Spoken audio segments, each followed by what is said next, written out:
అండి ఈ రోజు అయితే కోడిగుడ్డు పులుసు చేస్తున్నా. ఈ రోజు సండే అన్నమాట. సో మొత్తం మదన్నయ్య వాళ్ళు కూడా ఖమ్మం వెళ్ళారు. వాళ్ళు కూడా ఇక్కడికే భోజనానికి అయితే వస్తున్నారని చెప్పేసి కోడిగుడ్డు పులుసు అయితే చేస్తున్నాను. సో చికెన్ మటన్ ఇవన్నీ తీసుకురావడానికి ఇంట్లో మా వారు కూడా ఖమ్మం వెళ్ళారండి మొన్న షార్ట్ వీడియోస్ కోసమని. అందుకని మధ్యాహ్నం అయితే వంకాయ కూర చేశాను. ఇప్పుడైతే కోడిగుడ్డు పులుసు అయితే చేస్తున్నాను. కోడిగుడ్లు అయితే ఒక 9 కోడిగుడ్లు తీసుకొని ఉడకబెట్టాను. కొంచెం ఉప్పు కూడా వేసి ఉడకబెట్టానండి. పెద్ద సైజు ఉల్లిగడ్డలు ఒక 3 తీసుకొని నీట్గా కడిగి పొట్టు తీసి ఇలా సన్నగా కట్ చేసి పెట్టేసుకున్నా. పచ్చిమిర్చి కూడా కట్ చేసుకున్నా. నిమ్మకాయ సైజ్ అంత చింతపండు అయితే నీట్గా తీసుకొని కడిగి అయితే పెట్టేసుకున్నానండి. వాటర్ పోసి నానబెట్టాను. ఇప్పుడు స్టవ్ వెలిగించి గిన్నె అయితే పెట్టాను. దీంట్లో ఒక 3 పావుల ఆయిల్ అయితే వేసుకోవాలండి. ఒక 3 పావుల ఆయిల్ అయితే వేసానండి. ఒక అర స్పూన్ అయితే జీలకర్ర కూడా వేసాను. జీలకర్ర కూడా మంచిగా ఆయిల్లో మగ్గుతుంది. సో కోడిగుడ్డు పులుసులో మనం కొంచెం జీలకర్ర వేసుకుంటే పులుసు అనేది చాలా టేస్ట్గా ఉంటుంది. ఇప్పుడైతే ఉల్లిగడ్డలు పచ్చిమిర్చి అయితే వేసుకుంటున్నానండి. ఒకసారి మూత తీసి ఉల్లిగడ్డలను అయితే కలుపుకున్నామండి.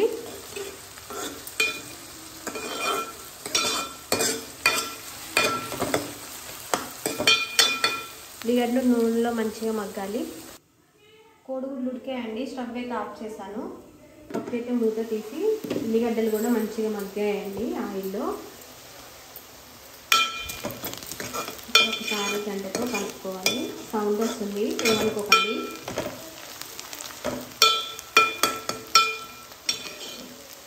ఇప్పుడు దీంట్లో పసుపు కొంచెం సాల్ట్ కూడా వేసుకుంటే త్వరగా ఉల్లిగడ్డలు మగ్గుతాయి.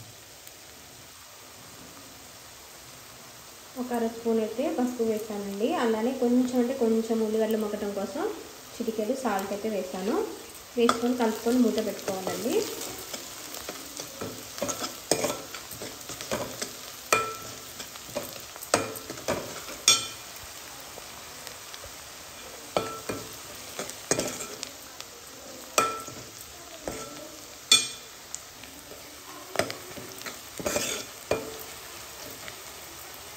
వీళ్ళకి హాలిడేస్ ఇచ్చారండి. Saturday Sunday. దీవెన బాబు మా నాన్ననైతే అసలు 2 గంటల నుండి ఒకటే ముచ్చట్లు ఏం పెడుతున్నారేమో అర్థం కావట్లేదు. కానీ హాయ్ దీవెన్, ఏంటి దీవెన్ ఏం ముచ్చట్లు పెడతా అన్న? నీకు చూడు, బొట్టు పిల్ల ఇంకో వంకర పోయింది చూడండి. ఇందాక నుండి గత 2 గంటల నుండి అసలు ఏం ముచ్చట్లు, స్కూల్ ముచ్చట్లు, వీళ్ళ గేమ్స్, వీళ్ళ ఫ్రెండ్స్ గురించి, వీళ్ళు ఒకటే ముచ్చట్లు నాన్ స్టాప్గా. యోధానేమో చదువుకుంటుందండి, రూమ్లో ఉంది. ఎగ్జామ్స్ యోధా వాళ్ళకి. ఏంటి దీవెన్ బాబు? కొంచెం కరివేపాకు వేసానండి. అలానే ఒక స్పూన్ అయితే అల్లం వెల్లుల్లి పేస్ట్ అయితే వేస్తున్నాను. వేసి కలుపుకోవాలి. ముందే వేసామనుకో అడుగంటినట్టు అవుతుందని చెప్పేసి నేను కొంతసేపు ఉల్లిగడ్డలు మగ్గిన తర్వాత అల్లం వెల్లుల్లి పేస్ట్ అయితే వేస్తానండి. ఒక 2 నిమిషాలు మగ్గనివ్వాలి. ఇప్పుడు దీంట్లో కారం వేయాలండి. ఒక 2 స్పూన్లు అయితే కారం వేయాలి. అలానే సాల్ట్ కూడా వేయాలి. 1 స్పూన్ అయితే సాల్ట్ అయితే వేస్తున్నాను. ఇందాక కొంచెం వేసాను, సరిపోకపోతే వేసుకోవచ్చు అండి. ఉప్పు చాలా తక్కువగా తింటాము. ఉప్పు కష్టం అయితే తినలేవరు. ఉప్పు తక్కువైనా కలుపుకోవచ్చు. ఇప్పుడు ఉప్పు కారం వేసుకున్న తర్వాత కలుపుకోవాలి.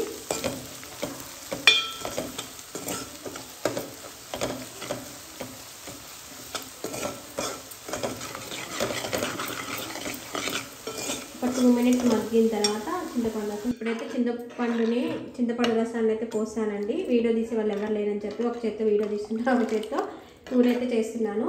ఇప్పుడు చింతపండు రసం పోసాం కదండి. ఉడకబెట్టిన కోడిగుడ్లు కూడా దీంట్లో వేసుకోవాలి. కోడిగుడ్లన్నీ పొట్టు అయితే తీసానండి. ఇప్పుడు ఈ పులుసు పోసాం కదా, పులుసు ఒక్కసారి అయితే మసిలింది. ఇప్పుడు ఈ కోడిగుడ్లన్నీ దీంట్లో వేసుకోవాలి.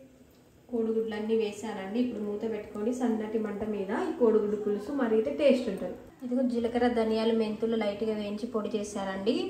చల్లారిన తర్వాత ఎల్లిపాయలు వేసి పట్టాను. ఈ పొడి పులుసుల్లో వేస్తే పులుసులు బాగుంటాయి. ఇప్పుడు నేనైతే దీంట్లో ఒక అర స్పూన్ అయితే ఈ కోడిగుడ్డు పులుసులో వేస్తున్నాను. వేసి మూత పెట్టుకోవాలి. ఇప్పుడైతే మూత తీద్దామండి. చూసారుగా పులుసు అయితే దగ్గరకని చిక్కగా మంచిగా దగ్గరకని ఉడికిపోయింది. ఒకసారి కలుపుతున్నాము. ఇప్పుడు దీంట్లో ధనియాల పొడి అంటే 1 కప్పు ధనియాలు, ఒక 4-5 ఒక 2-3 ఒక 3 లవంగాయలు, ఒక 3 యాలకులు, చిన్న దాల్చిన చెక్క వేసేసి ధనియాల పొడి అయితే పట్టానండి. మరీ ఎక్కువ మసాలాలు అయితే ఏమి వేయను. ఒక స్పూన్ అయితే వేసేసుకొని కలుపుకోవాలి. ఎండాకాలం కదండి, మసాలా ఫుడ్ బాగా తగ్గించాలి. నాన్ వెజ్ కూడా తగ్గించాలి. సో కారం, ఉప్పు ఇవి కూడా తగ్గిస్తే చాలా మంచిది. ఎండలు అయితే ఎక్కువగా ఉన్నాయి బయట అయితే. మజ్జిగ తాగండి, జ్యూసులు తాగండి, కొబ్బరి బొండాలు తాగండి. మధ్యాహ్నం టైంలో ఎండలో వెళ్ళకండి. ఎండలు ఎక్కువగా ఉన్నాయి. చిన్నవాళ్ళు, పెద్దవాళ్ళు జాగ్రత్త. అంటే కొంచెం ఒక 65-70 వచ్చిన వాళ్ళు జాగ్రత్త, చిన్నపిల్లలు జాగ్రత్త అండి. సో కోడిగుడ్డు పులుసు అయితే అయిపోయింది చేయటం. ఇప్పుడు ఒక 2 మినిట్స్ ఉంచేసి స్టవ్ ఆఫ్ చేయటమే. ఈరోజు అయితే మేము సూప్ అయితే చేస్తున్నామండి. చాలా ఈజీగా, సింపుల్గా. ఒక 2 క్యారెట్లు తీసుకున్నాను, ఒక టమాటా, చిన్న బీట్రూట్ ముక్క తీసుకొని పొట్టు తీసి కడిగి పెట్టేసుకున్నా, కొంచెం కొత్తిమీర, ఒక 1/2 గ్లాస్ వాటరు, కొంచెం ఉప్పు, కారం. చూసారు కదండి, ఇదైతే చాలా అంటే చాలా బాగుంది. మనం ఎక్కడికైనా క్యారీ చేయొచ్చు. మనకి ఎప్పుడంటే అప్పుడు సూప్ పట్టుకొని తాగొచ్చు అనమాట. ఇంకా వర్షాకాలం అయితే మనకి బాగా యూజ్ అవుతుంది. వేడిగా జలుబు ఉన్నప్పుడు, జ్వరం వచ్చినప్పుడు ఘాటుగా అప్పటికప్పుడు ఒక 5 నిమిషాల్లో సూప్ చేసుకొని తాగొచ్చు. ఇక్కడైతే మనకి ఎంత సూప్ కావాలనేది, ఇక్కడ వాటర్ ఎంత పోసుకోవాలి ఏంటనేది అయితే దీని మీద అయితే క్లియర్గా ఉందండి. ఇది 1 లీటర్ వరకు అయితే మనం సూప్ చేసుకోవచ్చు. అలానే జ్యూసులు కూడా చేసుకోవచ్చు. దీనికి కావాల్సిన ప్రాసెస్ అంతా ఇక్కడ ఉందండి. స్టార్ట్, అలానే ఆఫ్ చేసుకోవటము, ఇక్కడ స్మూత్, మనకి జ్యూసులు ఏది కావాలి ఏంటి అనేది పూర్తిగా మనకి వివరంగా దీంట్లో ఉంది. మేమైతే ఇది అమెజాన్లో బుక్ చేసుకున్నామండి. అగారా కంపెనీ అమెజాన్లో. ఇది మనకి చాలా రీజనబుల్ ప్రైస్తోనే ఉంది. సో ఇది మనకి వర్షాకాలం చాలా యూజ్ అవుతుందండి. సో మా యోధాకి సూప్లు అంటే బాగా ఇష్టం. మేము ఎటన్నా రెస్టారెంట్కి వెళ్ళినప్పుడు ఎక్కువగా తను ఇవి ఆర్డర్ ఇచ్చుకుంటుంది. సో ఇప్పుడు కొత్తిమీర, అలానే టమాటా, క్యారెట్, అలానే బీట్రూట్, 1 గ్లాస్ వాటర్ అయితే పోస్తున్నాను. సాల్ట్ వేస్తున్నానండి, 1 స్పూన్ సాల్ట్ వేస్తున్నా. కావాలంటే దీని ప్లేస్లో మనం పెప్పర్ కూడా వేసుకోవచ్చు అండి, మీ ఇష్టం అది. అలానే ఒక 1/2 స్పూను కారం వేస్తున్నాను. కొంచెం మిరియాల పొడి అంటారు కదా, అది కూడా వేసుకోవచ్చు. ఇప్పుడు 1 గ్లాస్ వాటర్ అయితే పోస్తున్నానండి. పోసి దీనికి మనకి ఇక్కడ ప్లగ్, ఆల్రెడీ ఇక్కడ ప్లగ్ పెట్టేసుకున్నామండి.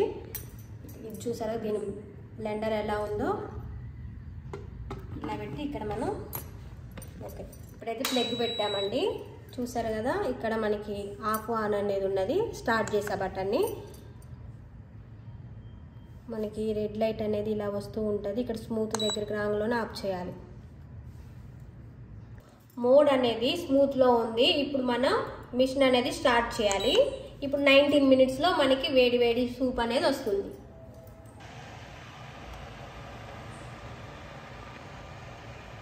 చూసారు కదండి, సూప్ అనేది అయిపోయింది అనమాట. ఇలా మనకి అలారం లాగా సౌండ్ అయితే వస్తుంది. ఇప్పుడు స్విచ్ అయితే ఆఫ్ చేసుకోవాలి.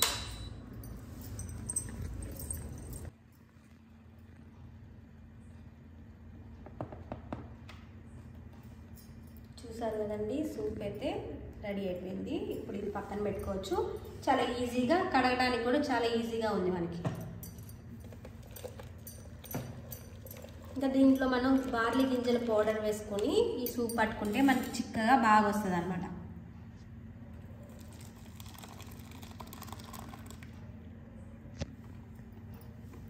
మనకి సూప్ అనేది ఇలా ఉంటేనే బాగుంటుందండి. చూసారుగా, క్యారెట్, బీట్రూట్ ముక్కలు తలుగుతూ ఉంటే బాగుంటుంది. కొంతమందికి ఇలా ముక్కలు అనేవి తలగకుండా ఉండాలి అనుకుంటే మోడర్న్ ఆప్షన్ నొక్కేసి బ్లెండ్ అనేవి పెట్టుకుంటే మనకి మెత్తగా ఈ ముక్కలు అనేవి తలగకుండా సూప్ అనేది చిక్కగా బాగా వస్తుంది అనమాట. దీంట్లో లెమన్ పిండుకొని తాగితే చాలా బాగుంటుంది. ఇంకా మీకు చిక్కగా ఉండాలి అనుకుంటే కొంచెం బార్లీ గింజల పొడి వేసుకుంటే మనకి చిక్కగా ఉంటుంది. మిరియాల పొడి వేసుకోవచ్చు, దీంట్లో బీన్స్ వేసుకోవచ్చు, బఠానీ కూడా వేసుకోవచ్చు. సూప్ మాత్రం సూపర్గా ఉంటుంది.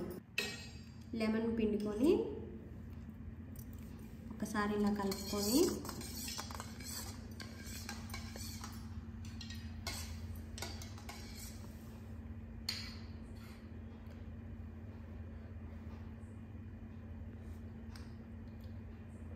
బాగుంది.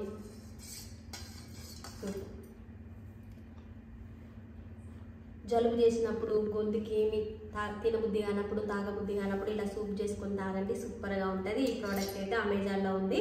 సో కింద లింక్ అయితే ఇస్తున్నాము, మీకు కావాలి అంటే ఆర్డర్ చేసుకోండి. చూసారు కదండి. సో ఇలా అయితే చేసేసుకున్నాం మేము సూప్ అయితే. కింద డిస్క్రిప్షన్లో లింక్ అయితే ఇచ్చాము. మీకు ఈ ప్రోడక్ట్ కావాలి అనుకుంటే ఇంకెందుకు ఆలస్యం, ఆర్డర్ చేసుకోండి. Thank you.